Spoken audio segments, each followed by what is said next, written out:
तो दोस्तों हम सभी जानते हैं कि प्राइम मिनिस्टर मोदी जब अमेरिका के 3 दिवसीय विजिट पर गए थे, उस दौरान अमेरिका और भारत के बीच में इंजन को लेकर डील हुई थी। ये इंजन जनरल इलेक्ट्रिक द्वारा बनाए गए F414 इंजन है, जो कि हमारे तेजस मार्क 2 से लेकर एमका मार्क 1 और टेड BF में जाने वाले हैं। अब इनको लेकर अनऑफिशियल डील और सारी खानापूर्ति पीएम मोदी के विजिट से पहले ही हो गई थी, जब अमेरिका के NSA और उनके डिफेंस मिनिस्टर भारत आए थे। इसके बाद जब प्राइम मिनिस्टर मोदी गए तब ऑफिशियल इस डील को साइन कर लिया गया, लेकिन हम सभी जानते हैं कि अमेरिकन कांग्रेस की मंजूरी के बिना ये डील आगे नहीं बढ़ सकती और उससे पहले न तो अमेरिका टेक्नोलॉजी ट्रांसफर कर सकता है और न ही इसका लोकल मैन्युफैक्चरिंग भारत में कर सकता है।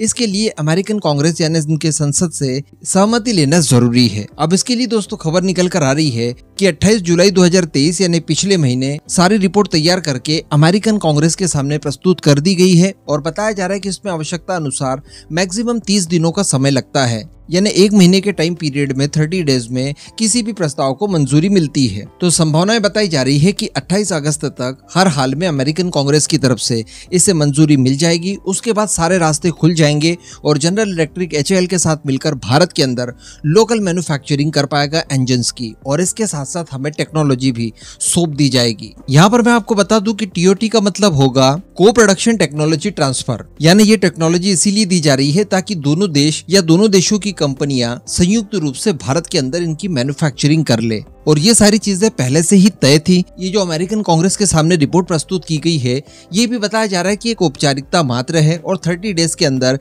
यानी 28 अगस्त इस महीने के आखिर तक हर हाल में परमिशन इसे औपचारिक रूप से मिल जाएगी। यही सारे कारण रहे हैं कि तेजस मार्क 2 परियोजना को अब फास्ट ट्रैक करने के लिए एक सख्त डेडलाइन तैयार कर दी गई है, जिसके तहत अब 4 नहीं बल्कि 6 प्रोटोटाइप बनाए जाएंगे, क्योंकि इंजन की वजह से ही इसके ऊपर कुछ कंडीशनल क्लॉज वगैरह रखे गए थे जो कि हटा ही लिए गए हैं। इंजन की प्रॉब्लम सॉल्व हो ही गई है और बाकी सारी चीजें तो हम लोग लोकली मैन्युफैक्चर करते ही हैं। तो अल्टीमेटली इंजन के बाद हमारा तेजस मार्क 2 90% से ऊपर जाकर स्वदेशी हो जाएगा। इसके बाद इसकी 230 यूनिट शुरुआती तौर पर बताया जा रहा है कि बनाई जाएगी, जिसमें 6 शुरुआत में प्रोटोटाइप होंगे, जिनको लेकर चरणबद्ध तरीके से अलग अलग परिस्थितियों के साथ टेस्टिंग की जाएगी। इसके अतिरिक्त दोस्तों बताया जा रहा है कि यहाँ पर कोई छोटा मोटा काम नहीं होगा इस डील के तहत। जी हाँ, बताया ये जा रहा है कि इस दौरान हम लोग 2030 तक हमारी आवश्यकताओं के अनुसार लगभग 300 इंजन का मैन्युफैक्चरिंग करने वाले हैं और इन 300 इंजन के पहले बैच में जो 100 इंजन तैयार होंगे ये सीधे सीधे जाएंगे तेजस मार्क 2 परियोजना के लिए। इसके अतिरिक्त दोस्तों बताया जा रहा है कि 200 इंजन डेक बेस्ड फाइटर के लिए जाएंगे, यानी जो हमारी नेवी के लिए TDBF बनाया जा रहा है उसके लिए 200 इंजन का इस्तेमाल किया जाएगा। हालांकि रिपोर्ट में यहाँ पर थोड़ा एरर जरूर हो सकता है, क्योंकि 200 इंजन अगर टेड BF के लिए बताए जा रहे हैं तो हम 100 की क्वांटिटी में तो बनाने नहीं जा रहे हैं, उनको इतनी आवश्यकता ही नहीं है।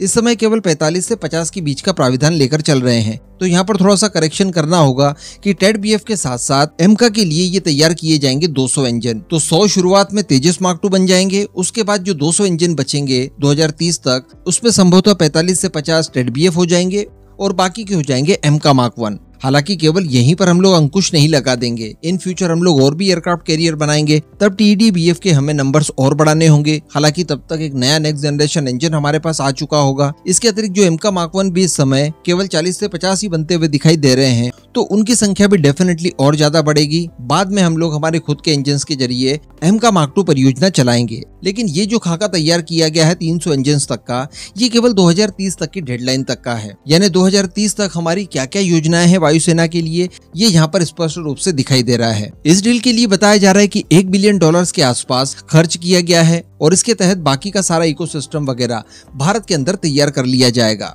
इन इंजन्स की बात की जाए दोस्तों तो काफी ज्यादा रिलायबल है, बहुत अच्छी इनकी सर्विस लाइफ है। अमेरिका की नौसेना अपने F-18 सुपर हॉर्नेट में इन्हीं इंजन्स का इस्तेमाल पिछले 30 सालों से कर रही है और किसी तरह की कोई समस्या देखने के लिए नहीं मिली है। ये 98 किलो न्यूटन का थ्रस्ट पैदा कर सकता है। अत्याधुनिक full authority digital electronic control system इसमें लगा हुआ है। कई तरह के टेक्निकल कूलिंग सिस्टम भी इसके अंदर लगे हैं, जो कि इंजन की क्षमता को कई गुना बढ़ा देते हैं और साथ ही इनकी सर्विस लाइफ भी बढ़ा देते हैं। आपका इंजन रनिंग कंडीशन में जितना कूल रहेगा उतनी ज्यादा क्षमता देगा ये आपको और उतनी ज्यादा लंबी सर्विस देगा। तो इन सभी के लिए इसमें प्राविधान रखे गए हैं। तो अल्टीमेटली भारत की नौसेना हो वायुसेना हो, दोनों को ये पर्याप्त ताकत देने में सक्षम होगा।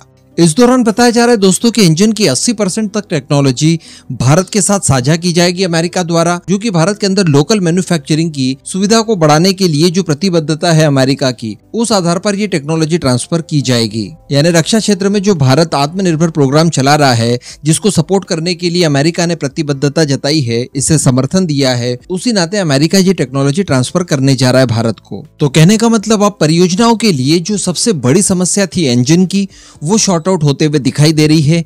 आने वाले कुछ ही दिनों में इसकी फाइनल मंजूरी मिल जाएगी और उसके बाद फिर इंतजाम किए जाएंगे भारत में इन इंजन्स को तैयार करने के लिए। डेफिनेटली शुरुआती इंजन्स को तैयार करने के लिए बड़े स्तर पर अमेरिका से पार्ट्स मंगवाने पड़ेंगे, लेकिन फिर धीरे धीरे भारत के अंदर ही इस तरह की चीजें तैयार की जाने लगेगी और इन इंजन्स को मैन्युफैक्चर करने के लिए मैक्सिमम पार्ट्स और कलपुर्जे स्वदेशी ही इस्तेमाल किए जाएंगे। अब इस पूरे मुद्दे पर दोस्तों आपका क्या मानना है, नीचे कमेंट करके जरूर बताइएगा।